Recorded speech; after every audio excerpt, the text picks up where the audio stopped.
Welcome, everybody. Welcome to The Dish on Dogs, the show about dog behavior. I'm your host, Mike Gould, founder of Hounds USA, and home to the happiest dogs on earth. With, actually, as of today, I think we have 17, I don't know. We got a lot of locations in 6 different states, and we're really excited. Houndstown USA is a growing pet care facility. What separates us, what is Houndstown USA? It's a fully interactive daycare facility that offers services like grooming, boarding, but most importantly, fully interactive daycare, where we don't discriminate against dogs by age, by, we do temperament tests, obviously. We need dogs that are have the proper temperament to interact with other dogs, but by virtue of them being dogs, they should be able to. And we're going to talk about that in detail today. But joining me again is the lovely Ashley Pizzo, who's kind of in charge of a lot of the behavioral work that we do at Houndstown USA, which, by the way, we've cared for over 1 million dogs since our inception. That's incredible. That's insane. So welcome, Ashley. Hello. What are we going to talk about today? What's your plan for today? What's the goal? So today we're going to kind of talk about the benefits of bringing your dog to an interactive environment like Houndstown. So, especially what sets us apart is, like you were saying, how we can read dogs' behavior and be able to get them in groups by size and temperament, which a lot of places don't do. Even dog parks, just do big and small, but there's a lot more that comes into play than just that. So we're going to just be talking about the benefits with that. We're going to have one of our customers call in. Right. Her dog's actually here with us. Right. By the way, Hampton is joining us today. He's a 5-year-old Havanese. For those of you, we'll post this video on our Facebook page, yep. Which is really interesting. So his mom maybe will call. Hopefully she'll give her perspective. So interactive daycare, it's very important. It's not just a place. People say, all right, just to get the dog out of my hair for a couple of hours. It's therapeutic and a psychological benefit, because dogs, like children, need to interact with other dogs. It's a requirement by nature, and we're going to talk about that in detail. So you're listening to The Dish on Dogs. The Dish on Dogs is, again, bridging the gap between the human brain and the animal brain, and that's what separates us apart. We know the mammalian brain, I feel, better than any of our competitors, whether it's a big corporate place or a mom and pop. We do it very well. How do we know this? By virtue of, we do have 17 locations. We've had cared for over 1 million dogs of every size. And if you watched last week's show, or not last week, one of the previous shows, we had Zooming Rosie on, who's handicapped. She's in a wheelchair. Yeah. And she's this amazing inspiration. Guess where she goes? To Doggy Daycare. We have blind dogs, deaf dogs, and we've talked about them in the past.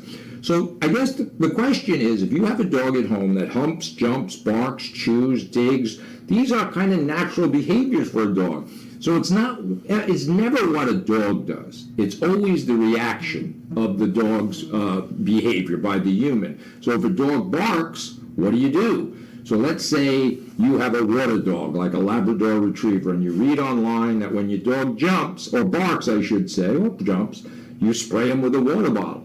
Well, if it's a water dog, which a Labrador Retriever is, you're actually right. So you're praising him. So a lot of times, I got to calm down. What happens is I try to start out very calm and serene, but as the show goes on, I get kind of infuriated sometimes by the ridiculousness of mismanagement. Thank you, Ashley. Mismanagement, because at the end of the day, we don't talk about training dogs. We manage dogs. Right. So if our staff can manage pit bulls, Rottweilers, all these dogs in perfect harmony, in perfect balance, then the homeowner should be able to do that too. So and we're going to talk about in the second segment, we'll talk specifically about the benefits of fully interactive daycare. But so think of some of the things that when we talk about doggy daycare, it sounds nice, but what do you notice? I mean, I notice we don't have overweight dogs. We've had dogs with arthritis, and they come in. We actually had one of our longtime customers, Erica Gerzog, with her dog Sasha. The vet said she had to lose a couple pounds, and she told us about it, and she said, do whatever you have to do. And she's dropped almost, I believe she told me 8 pounds.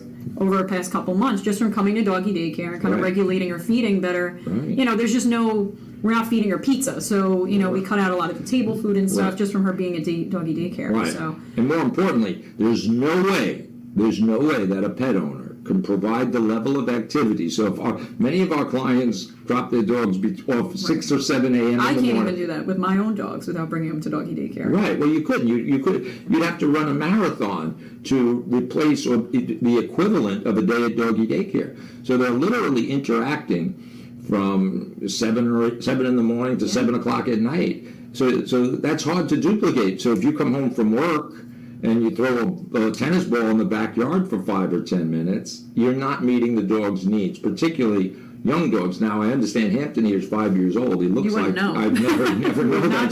So he should be a Houndstown model because, again, you'll see his spirit.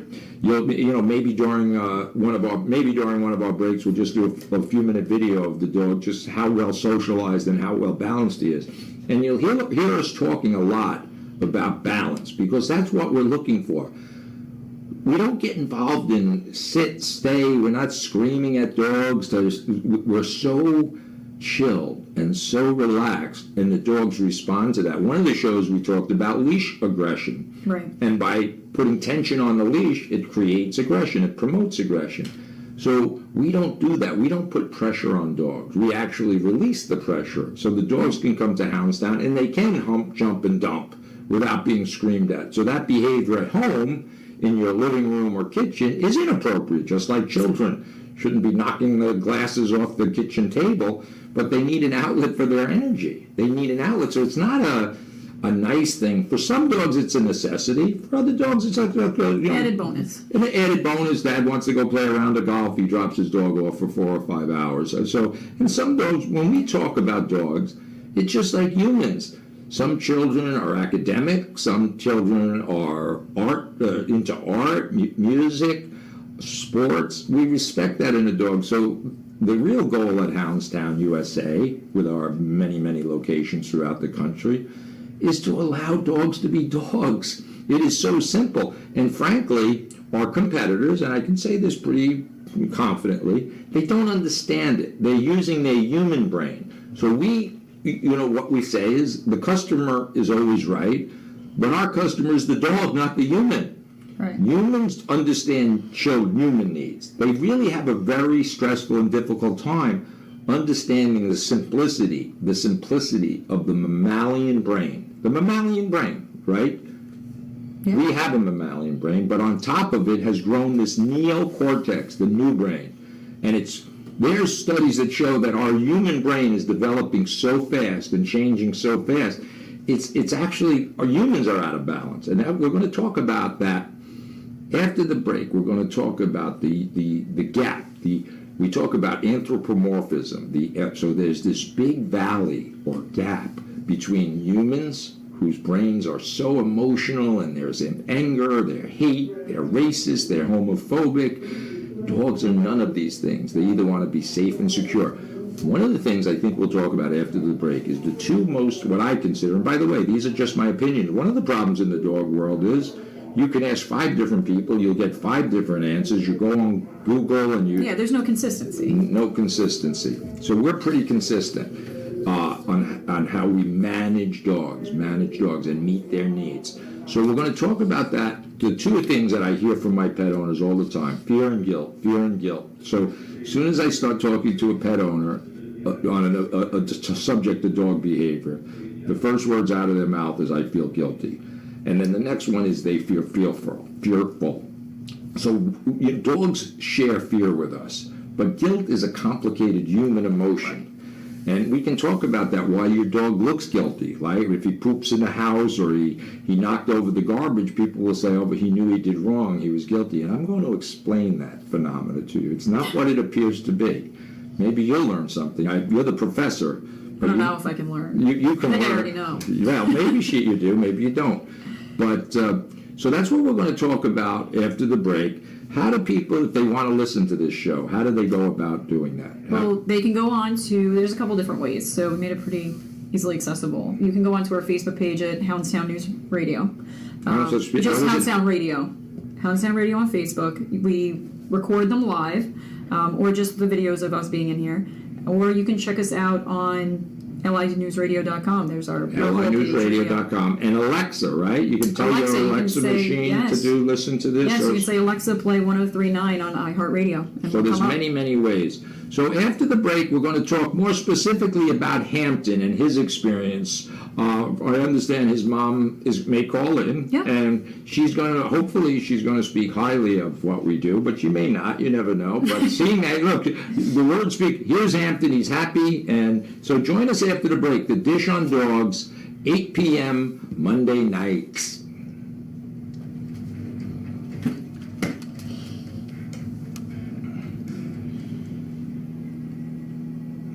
Carol actually just called in. Oh, cool. So we're ready to roll. Okay.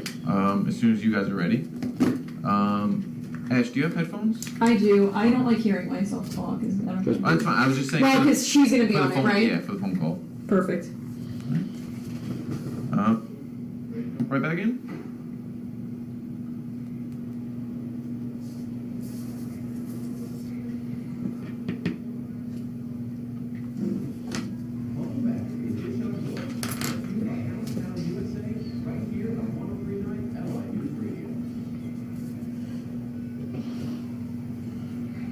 Welcome back, everybody. Welcome back, and thank you for listening to The Dish on Dogs, the show all about dog behavior and trying to bridge the gap between the human brain and the animal brain. Human needs, dog needs. So I'm joined again, as always, with Ashley Pizzo, and we have a very special guest, as we said before the break. We have Hampton. Tell us, Ashley, just set her up, because Mom's on the phone. What the heck is Hampton's story? So Hampton's been coming to us, I don't want to say the wrong thing, but it's at least I want to say around 4 years. So Hampton's about 5 years old. He actually started off with, he did a boot camp early on training. We'll talk about that, boot camp, because people don't know what that means. But Right, we'll we'll explain. go over that. And then he's been coming in for daycare and boarding pretty much ever since then. Really? Very consistently. So we have, I think Carol is on the phone. Hey, Carol. I'm good. How are you? All right. So your dog is a star now. So I honestly, I wanted to find out how old Hampton is. Is it possible he's 5 years old or no? Is that misinformation? No, he was 5 in September. Right. Wow. September. That's crazy. He's actually been coming to you since he was 3 months old.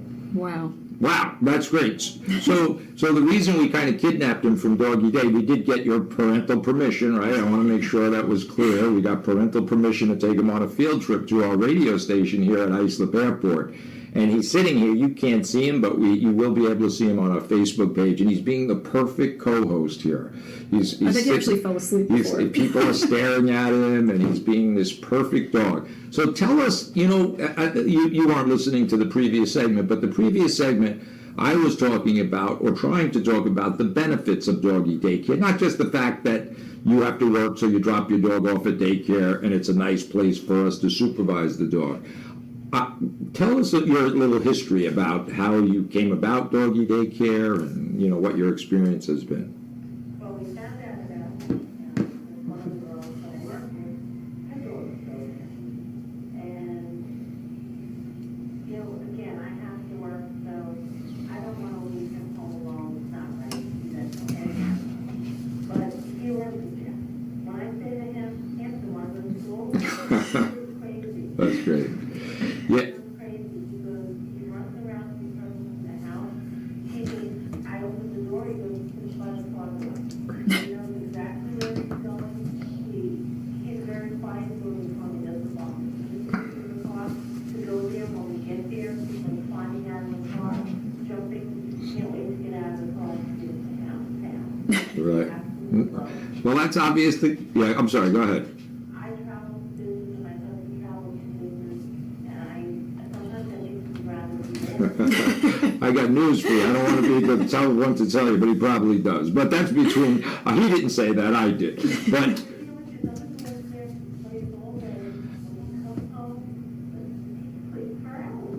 Yeah. No, that's so funny. And the good part about your phone call actually is you've been a long-time customer. So, and you don't know, and really because you've been bringing him since a puppy, you don't know how difficult behaviors could have manifest themselves. So you're actually, I always talk about, it's much easier to shut oh, Hampton's barking at somebody. He's on guard duty. All right, there must be they have to be evil people, because Hampton's a good judge of character. Well, they're waving to him, and he's not waving back. So that's a human thing to wave to the dog. But yeah, so really we encourage people to bring their dogs. The sooner the better. Like taking a child to school, kindergarten. You wait till they're 4 or 5 years old, and then they start. Don't wait till they're 2 years old. They've already developed antisocial behaviors and so forth. So really, and I got to tell you, I mean, Hampton, we know the same thing. Like Ashley's been taking care of him for that amount of time, right? Yeah. And how is he when he comes in the door? He's phenomenal, honestly. He's one of the probably easiest dogs to manage at Doggy Daycare. Are you just saying that? Those Carol's on the phone? Yeah. We can let Hampton out of the playroom, and he is like a heat-seeking missile to his kennel. Every night, every feeding, he knows where he's going. Yeah. I always say if dogs had thumbs, you wouldn't even have to drop them off. Yeah, they just open the door, open their kennel, and they go to bed at night. But yeah, so that's great. That's really a good testimonial. I mean, we're not paying you for this, right? We're not offering you.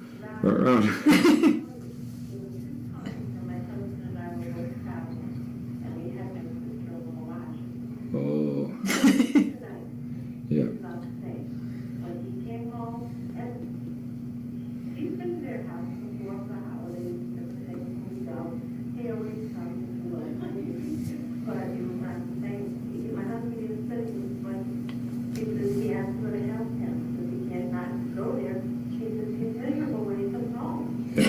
Yeah, so to me, and Ashley, obviously, this is very simple, because dogs are dogs and they far rather interact with other dogs. I mean, there's a need for it, like children need to play. So if I drop my grandchild off, with adults, they're not going to have as much fun as if they have a play date. So from a psychological point of view and a therapeutic point of view, well, the first thing I'll tell you, I'm not going to contribute it to Houndstown, your dog Hampton looks magnificent. I would have thought he was a 1-year-old puppy, and when they text me he's 5, I said, come on, you sure you got the right dog? So that, for people that don't believe me, go on Facebook. And when Facebook, Houndstown Radio Facebook, and later on, during one of our breaks, we're just going to take him around the airport, walk him around so everybody at home can kind of see how cool he is. And when I say cool, I mean balance. When I say a dog is cool, I mean they have a confidence. Some dogs that aren't properly socialized, this is like a nightmare to walk into an airport, because things are happening here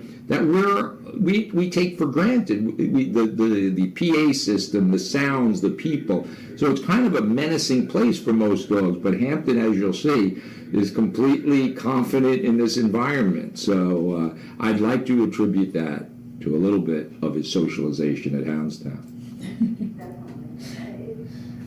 When you see him, when he wants to go there, you can't wait to get out of the car to go there. And again, I might go to daycare. It's the same thing. It truly is. He loves to go there. He runs. He gets a lot of exercise. He just loves it. Yeah. He can tell the difference when he hasn't been there for a week, and when he's been there for 2 days in a row. His energy is just so different. Right. No, we see that, and that's common, obviously. We see that all the time, and a lot of times first-time customers that come to us, if they spend a day at daycare and the dog goes home and passes out, they think that we've anesthetized the dog. They think they have to call the vet because we've done something to the dog, and obviously we know at a time it's a very full day here, and it can't be duplicated. You guys get home from work, you had a long day, then you have to deal with the needs of a very active dog. It's very difficult. But, yeah, so... Yeah, well, like I said, he's a great ambassador to us from Doggy Daycare, but part of what you just said, so a lot of times, obviously, there's an expense of bringing the dog to Doggy Daycare, and we have a lot of school teachers that bring their dog to Doggy Daycare out of necessity, and then they feel as soon as the summer break happens in June, they think they're going to spend the whole summer with their dog. And they'll call me up the first day of school break, and they're like, Mike, you son of a bitch, I have to bring the dog in, because the dog doesn't want to hang out with them. They don't want to go, they want to come to Doggy Daycare. So it's kind of a funny phenomenon, And, yeah, so we see it all the time. But as I said, I completely appreciate you taking the time out of your busy day to give us a call, and we sincerely do enjoy Hampton. And as you said, they ask about certain playmates. I mean, sometimes they really, I shouldn't say the dog asks, that's crazy, but the parents will ask if a certain dog's there because they really have this bonding thing going on. And it's yeah. Yes.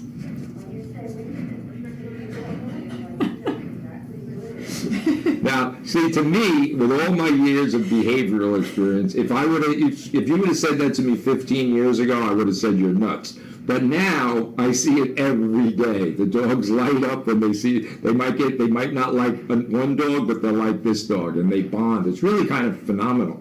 And as I said, I look at these dogs interact every day, and it never ceases to amaze me. And then it never ceases to amaze me how the pet owners sometimes don't see that behavior at home. They're like, how the hell do you do this? He's not, but...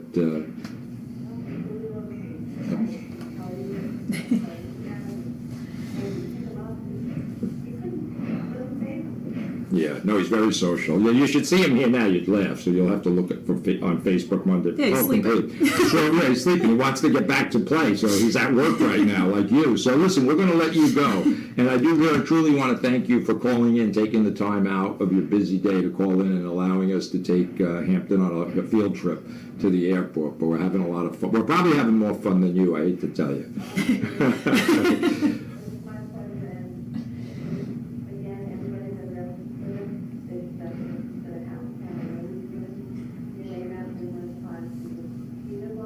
Yeah, no, that's good, especially coming from somebody who's bringing their dog for 5 years. So that's a very incredible testimonial. I appreciate, Carol. Enjoy the rest of your day. And thank you, dear. You're listening to The Dish on Dogs. I'm your host, Mike Gould. Monday nights at 8 p.m. we'll be talking about the huge gap between the human brain, the neocortex, and the simple needs of a dog, the mammalian brain.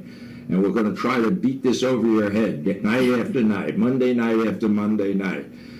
Stay with us after the break. We'll do a little video of Hampton running around the airport. Hopefully he doesn't run through TSA. Bye-bye.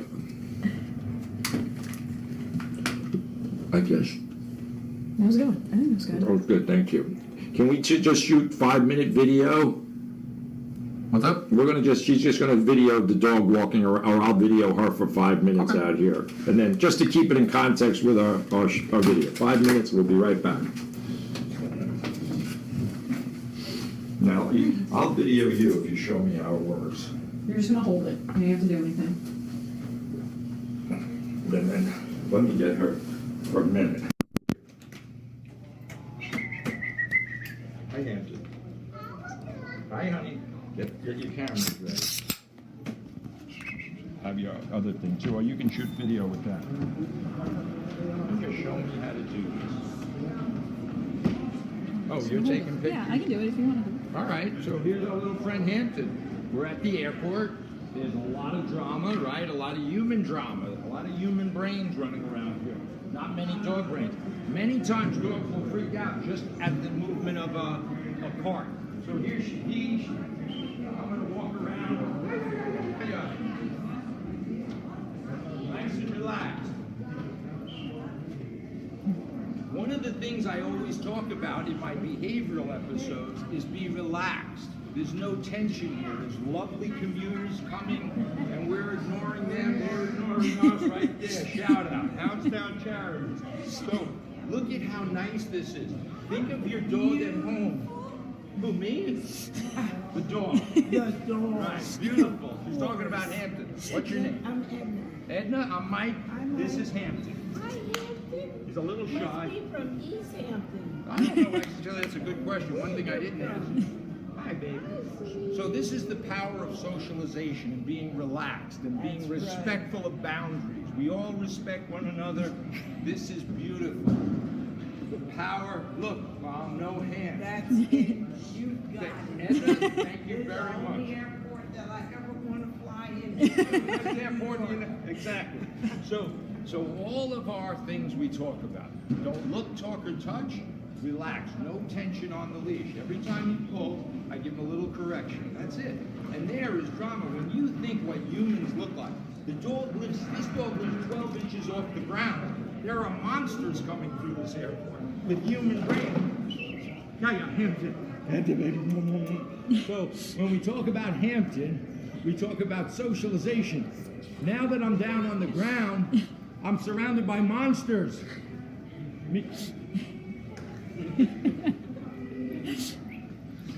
Hi. Hi, everybody. There's many, many lovely commuters at the wonderful airport watching Hampton. Look at how settled he is. May. All right. May. May what? Oh, I thought you were waving to me. Oh, May. May, come on. They're waiting for you. They're waiting. Look how nice my baby walks with me. Social butterfly. Social butterfly. He loves Ashley. Loves Ashley. All right, let's get back to it. No, he's got one. Thank you, though. All right. Whoa. That was good video. Now we got a thing to talk about. You don't have to do a lot of talking. Is it working out? Yeah. I'm gonna plug us back in and then.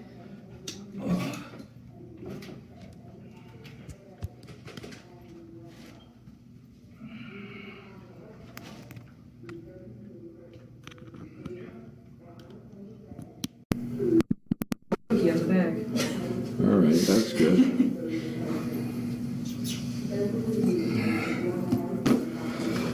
All right, let's get back to this.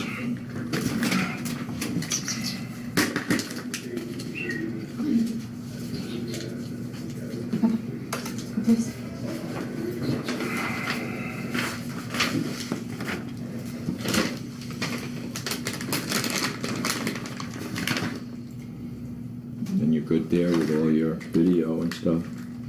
Yeah. All right, we're going to talk about doggy daycare, separation anxiety, this, that, and the other thing. I got it. This was our. Oh, right, we're not done yet. But this is our second one. What do you mean our second We're one? doing 2 episodes. Oh, right. Maybe. If we have enough time.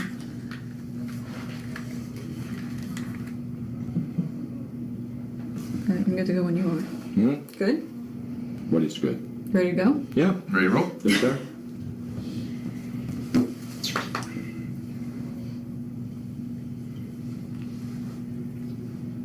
Do you wish you knew what your dog was thinking? You're in the right place. Hounds USA presents The Dish on Dogs.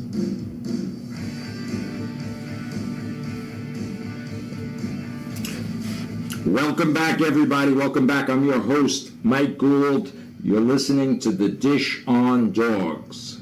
The Dish on Dogs is a show about the animal brain and the human brain and how similar they are and sometimes how conflicted they are. We have this big... So anyway, I'm here with Ashley Pizzo. We just had, if you're watching on our Facebook, that's really, you're going to see Hampton. So you talk about therapy dogs and, here's little Hampton. I don't know the last time he's been to an airport. He's laying right next to Ashley right now.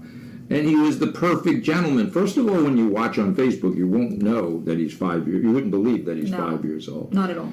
And the video we just took inside the airport, you have to consider there's something that humans have that dogs don't have. It's called inattentional blindness. Inattentional blindness means we block things out. We have to, or we'd never leave the house. So if you hear a siren, a garbage truck, the wind blowing, leaves blowing, our brain, our neocortex, blocks that out in order for us to function. Dogs don't have that. So they are alerted to and disrupted by everything that's different to them. And at an airport, there's crazy things happening here, right, Ashley? What's just a few of the many things that get dogs crazy at the airport? I mean, especially the luggage. The rolling luggage gets them. The carousels that the luggage is coming down on. I mean, just people in general running up and The PA yelling system. at the dogs. Yeah, the PA system is huge. Even the sliding glass doors, which you wouldn't think much of, but nobody has sliding glass doors at home. So. Right. So think of what Ashley just said. You wouldn't think nothing of a sliding glass door or a carousel or a PA system because our human brain knows what it is. So we block them out. but to a dog, and this is the most important point to this show today, movement, changes in the environment get dogs out of balance unless they're socialized to that, right? So many people listening at home, if your doorbell rings, your dog goes ballistic. If your vacuum cleaner comes out once a week or once a month, depending on how often you vacuum, that gets the dog out of balance. And what's the common denominator of everything we just talked about? It's movement in the environment, sounds and movement in the environment. A dog don't know what a luggage cart is. They don't know what these rolling, what do you call these things that people are dragging around? Luggage. Luggage. But luggage on wheels. But what is luggage on wheels? It's a moving creature. What is a car? A moving creature. What is your mailman? A moving creature. What is your landscaper? What is it? A moving creature. A moving creature. Exactly. So when are in the wild, and that's where, if you look at a dog, does it look more like a wolf or more like a human being? I think everybody, no matter what, including this beautiful dog Hampton, who is he white? Would you call him white or tan? Tan, beige. Right, but they're closer to the wolf than they are humans. So it's almost, I tell this to people, I say our understanding of dogs is so simple that most humans can't understand it because we're Googling. So think of what a dog experiences in the wild or when it was with its natural litter, and then think of our crazy world. Our world is getting crazier and crazier. Now they have, what's those things that fly around now? The drones. Drones. So Yeah. What is a drone? What is a frisbee? It's a bird. What is blowing leaves in your backyard? It's animals. To them, they don't get it necessarily.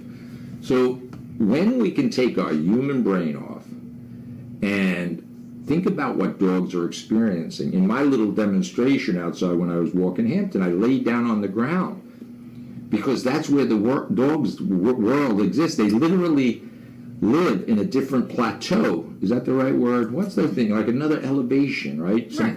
So they're living 12 or 18 inches off the ground, and the human world is designed to be 5 or 6 feet up on the ground.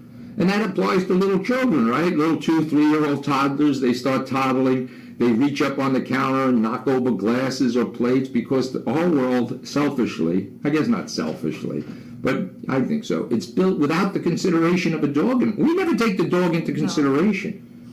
We actually take them hostage, right? Because they were with a litter of dogs, naturally. They were born to a litter. That's a fact that you can't, they weren't hatched, they weren't dropped so they were born with a litter. And that litter, just think about it, if we separated children and let them live with wolves, it would be a completely different experience. So it's just a phenomena. It's not even a phenomena because phenomena are unexplainable. All this stuff is so easy to explain. It's just that people are complicated. No, I agree. Right? Even the doorbell we just started using kind of like a doorbell at Doggy Daycare. And our biggest concern was dogs are going to go crazy when they hear the doorbell, but the funny thing is they don't. You know, and it's just because there's no drama. So there's no reaction to that doorbell going off. Exactly. So, that's definitely a testament to what you say all the time. Wow, yes, so that's a good point Ashley makes. That's a good point, is that right? So the association, when your dog goes crazy at your doorbell at home, you've taught them to do that. They didn't do it when you first got them. So you taught them this ritual of running to the door and screaming and yelling and picking up the little dogs, holding back big dogs, giving instructions to the people on the other side. That is drama. Dogs don't like drama. So what Ashley quite correctly said, so we have a doorbell. Yeah, that when our customers come in, they hit the bell and it makes a sound that you would think, right, and I would have thought very frankly, would have incited the 75 dogs that are in our facilities. Yeah, you had your doubts about it. I had my doubts. And I said, I quoted you. You quoted me, and you proved me wrong. So, that's unusual for me to be wrong. I mean, I have a lot of faults, but being wrong is not one of them. But, but that's an interesting phenomenon. So we work, actually, if you want to know what Doggy Daycare is for us and our employees, it's a laboratory. I tell my staff, you can look at it that you work at Doggy Daycare and clean up after dogs, or you can say you work in a laboratory where you have the ability to study and observe dog behavior for 12 hours a day. There is not a universe, I'm going to tell you this, I've been around a long time. And I've been to universities that study dog behavior, and I guarantee you, there's not 100 dogs a day of different size and breed coming in and out. So my staff, maybe they don't have the formal education of working at a university, an animal behavior university, but I'll tell you what they do have. They have more experience dealing with every type of dog because we don't breed discriminate. That's another interesting fact, I think, that I'm very proud of, that my staff can take dogs of every size and stereo bully breeds, right? We talk always about bully breeds. And the ignorance of stereotyping bully breeds. Could you imagine saying to it, like a mom, your child's Irish so they can't come to school, or you're a certain religion? This is insane. Now, our competitors, correct me if I'm wrong, you check, if you go to a pet care facility and they deny you access because of the breed of dog, not because of its temperament, but its breed. If you have a Doberman, a German Shepherd, a Rottweiler, Pit Bull, of course, these are like, forget about it, a Pit Bull type. So Petey from the Little Rascals, for you that are old enough, remember, so these are amazing dogs. As I said in our last show, or one of the shows, I'd say 70% of our, maybe not 70, but at least 50% of our population is some version of a Pit Bull. Yeah. Or a Rottweiler, or a Shepherd. I'd say 80% of our dogs are rescues. 90% Right. of our dogs are rescues. Right. So, and they're mutt. So what is a mutt? Where does the word mutt come from? No answer. know. Okay, mutation. I know I'm a mutt. You are a mutt, that's for sure. I'm glad you said it, not me. No, a mutt is just a mutation. That's where the word mutt comes from. It's a genetic mutation. And obviously we love mutations. We all, as I actually said, who's not a mutation of some? I couldn't even tell you my DNA, and it's not relevant. It's not relevant who you are or where you came from. It's about who you are today in this moment in time, and that's what we care about. So the dogs that we do temperament tests, we do them everybody. Nobody can walk off the streets and come into our doggy daycare facilities. We have what we call a temperament test, where we evaluate the human and the dog. And very often, if we were very honest, the humans are interfering with the dog's energy. You know, we talk about tension on the leash. That was part of the demonstration I just did, where we talk about tension and restraining the dog and emotion. It's drama, psychodrama. And dogs, once they get behind the doors of our doggy daycare, the pressure is off. No different than taking a little child from anywhere in the world and exposing them to water. Right? If you take a child, I don't care if they're Muslim, Chinese, whatever country in the world, you bring water, a puddle of water, a hose, and every kid universally will have a blast. And that's how simple this is. So after the break, we're going to talk about Hounds Charities. Everything is all connected, by the way. Everything we talk about is connected. It's simple. It's the simplicity of dog ownership. We're going to talk about turbo dog training. And what I like to say is turbo dog training is so simple that most people can't do it. They can't do it because they can't take their human brain off. So you're listening to the Dish on Dogs, 8 p.m. Monday nights. Also, watch us on Houndstown Radio Facebook. We're not doing it live tonight, but we normally It will be playing when this is aired, yes. Yeah, so this will be posted. All right, so 8 o'clock Monday night. See you after the break. Stay with us. We got one more segment, the Dish on Dogs.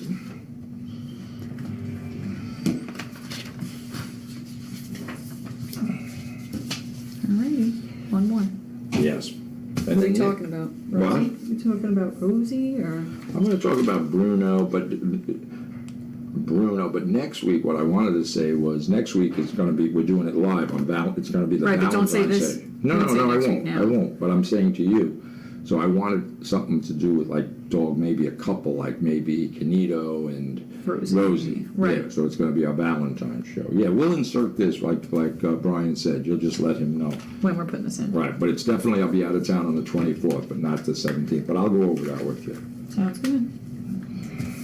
Ready to roll? Yes, sir.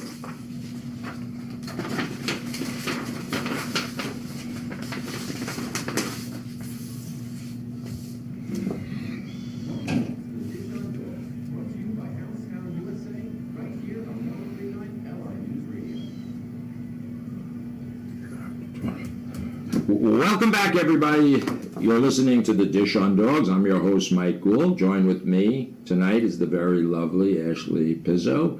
And we also have Hampton, a 5-year-old Havanese, who's been a customer at our Houndstown, USA, home to the happiest dogs on earth, for 5 years.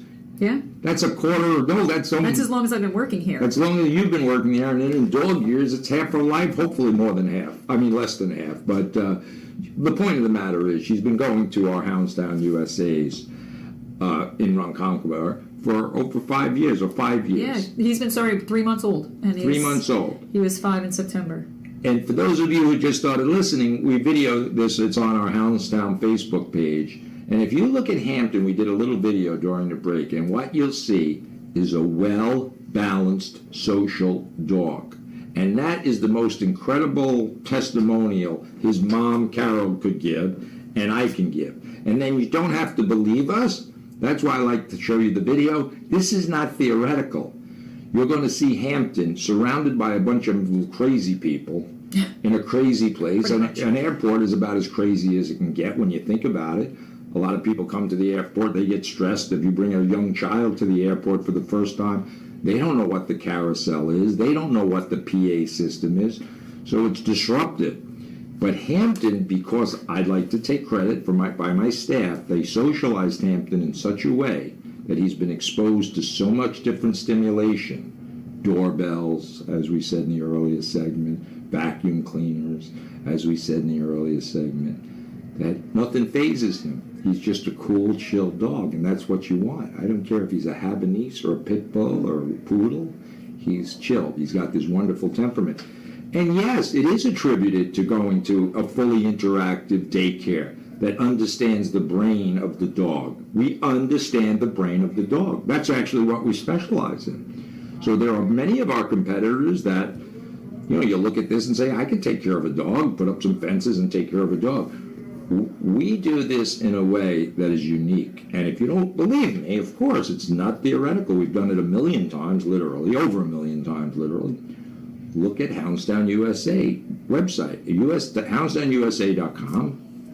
And for those of you who would like to, we have a very successful business model. We're expanding pretty rapidly this year. We have a lot of growth. Extremely rapidly. I can't believe it. From when I first started, right? 3 locations, all owned by Houndstown people, right? And now we've kind of exploded. You're up to 17. I'm pretty sure. 17 right? In 6 states, Detroit, and so the only way that is possible is that our business model is a good one, right? So we don't sell franchises, by the way. We award them. That means we vet people. So we're not like timeshare salespeople that are selling a commodity and say, buy a used car. Our franchisees are part of our dysfunctional family. And we have a system in place that people don't even, I'd rather them not even know which end of a dog is which, because we'll teach them that. So it's a business that you can enter into without experience. In fact, experience is sometimes a deficit to us. Because if you think about anything people do in life, if you own a restaurant, or if somebody thinks they know, or they're not the right cultural fit. Let's just put it that way. We have very nice people come, but we turn away more people than we award franchises to, because we have to be able to transfer our knowledge, and this is personal. Our brand is more important to me than anything else, and frankly, So we're selling a brand, Houndstown USA. With that said, so if you're interested in that or just want some ideas about it, you're sick of sitting in traffic on the LIE or wherever you are, your boss is screaming at you for doing something inappropriate, and you think you're smarter than your boss, you probably are. So, with that said, Houndstown USA franchise might be for you. Move to some of the areas. We're expanding to Florida. We're in South Carolina, just expanding rapidly. HoundstownFranchise.com, I think it is. And you go there and you'll see it's very honest, very transparent. One of the things about franchising is its transparency. There's no lie. You can't lie. You can't misrepresent. So with that said about branding, the thing that's closer to my heart than anything is Houndstown Charities. Houndstown Charities, as you can see, or you can see for those on Facebook, is our 501c3 philanthropic nonprofit organization. And Look, I'm very grateful, humble. We've done great things in our lives financially, and we're very successful. Our brand, our Houndstown brand, is very successful. But what gives me, and this might sound weird, but I think it's an age thing. When you get to be an old fart like me, giving back, you're getting closer to Heaven's Gate or Hell's Gate, so it's important to give back. So I know that sounds cliche, and I know there's 10 zillion charities out there, and you don't know what the hell they're up to. Some of them are very good, some of them are absolute BS. So Houndstown Charities, our theme is rehabilitating humans through dogs. So that means there always has to be some type of human connection between the animals that we rescue or save, which are real difficult sometimes. So talk a little bit, what's been and Ashley, by the way, is really involved heavily in our charity work. Give some examples of what we've done recently with our charity, Houndstown Charities. Well, pretty much, constantly we've been, you've been taking dogs in, from local shelters and different situations in life. I mean, from Rosie to the dog Bruno we have right now, and these dogs were labeled pretty much unadoptable, and they've tried everything between shelter trainers and outsourcing, and pretty much they come to you like this is pretty much the dog's last hope at trying to get adopted. And to see the change, how quickly just managing the dog in a different way, their whole personality changes, and you couldn't not see this dog in a home, and it's crazy to us to think that this dog can't be adopted or labeled that way. Right, exactly. So if you go on the Houndstown Charities page or our Houndstown radio page, you'll see a couple of examples of what Ashley just alluded to. Zooming Rosie she's what do you call that condition? She's paralyzed. She's paralyzed. She has no movement in her legs, and she runs up and down mountains. We have Canito. We rescued him from a shelter in Puerto Rico. So they had grim lives. So if you go on these pages, you'll see real inspirational stories. And as Ashley said, we take difficult dogs, the ones that really have a very bleak future. Many of the shelters, they're called red dogs. And we have actually now a dog from the town of Brookhaven. Right. His name is Bruno. And you follow Bruno. Actually, if people want a really cool dog, he's a high energy dog. He's not for everybody. But he doesn't have an aggressive bone in his body. But he's probably 80 or 90 pounds of muscle, and he has an intensity about him. And we're working with him, and you can follow his growth, so to speak, and see what Houndstown Charities does for dogs like Rosie, who, again, she had kind of a bleak future, but she's an inspiration. Cappuccino was abused so badly. If you look at the video online of Cappuccino, it's a little hard to watch at first, but it has this incredible story, because when he got over his abusive environment, we took him into Houndstown Charities. He runs around like a psychopath, and he's probably the most friendliest dog you'd ever want to see. And I get that there's not a lot of people out there that can take these dogs that are misunderstood, and I get it. People have families, and you have work and life. But if you ever consider, donating to Houndstown Charities or being part of Houndstown Charities, watch our website. It's inspirational. If you're having a bad day, you watch Zooming Rosie or Cappuccino. He's a lunatic. And I say that in a way, lunatic meaning he's this high-energy dog. Happy Cappy. He was diagnosed. They didn't think he'd ever walk again. In fact, they were going to amputate his back legs. Yeah. So this is very moving for me. So houndstowncharities.org. We also do an outreach program at local correctional facilities where we take dogs and humans, connect them. And when you think about dogs in a shelter and inmates in a correctional facility, they're kind of in a lost spot in life, right? So, there's a refreshing, or there's something there that we were moved by taking the dogs. By the way, we did this last year at Yapan Correctional Facility. All 6 dogs we took were adopted. Yeah. And these were not, like I said, they're kind of outcast. And very frankly, inmates have made bad decisions. That's why they're there. Dogs have, just by circumstance, have gotten themselves in a shelter, usually by humans that didn't understand them. Yeah. And so anyway, so if you can go to houndstowncharities.org or any of our websites, and if you want an inspirational dog to come to an event, Zooming Rosie, we're actually going to write a cartoon about her. It's going to be The Adventures of Zooming Rosie. and it's going to be really fun to I'm watch. excited to see it. I'm excited to see her doing skiing and parachute jumping and all the wonderful things that I'll never do. I'm going to live vicariously through Zooming Rosie. I'm going to throw her out of a plane with a parachute. No, I'm not. I love Rosie. She loves me. She gets me. You're listening to the Dish on Dog Monday nights, 8 p.m., and then follow us on our Facebook pages. Yep. Houndstown Radio. Houndstown Radio, and it's kind of cool. And anybody has any questions or concerns, you just email Ashley at houndstownusa.com, and stay in touch. Follow us on Monday nights at 8 p.m. for our next episode. Thanks for listening, folks.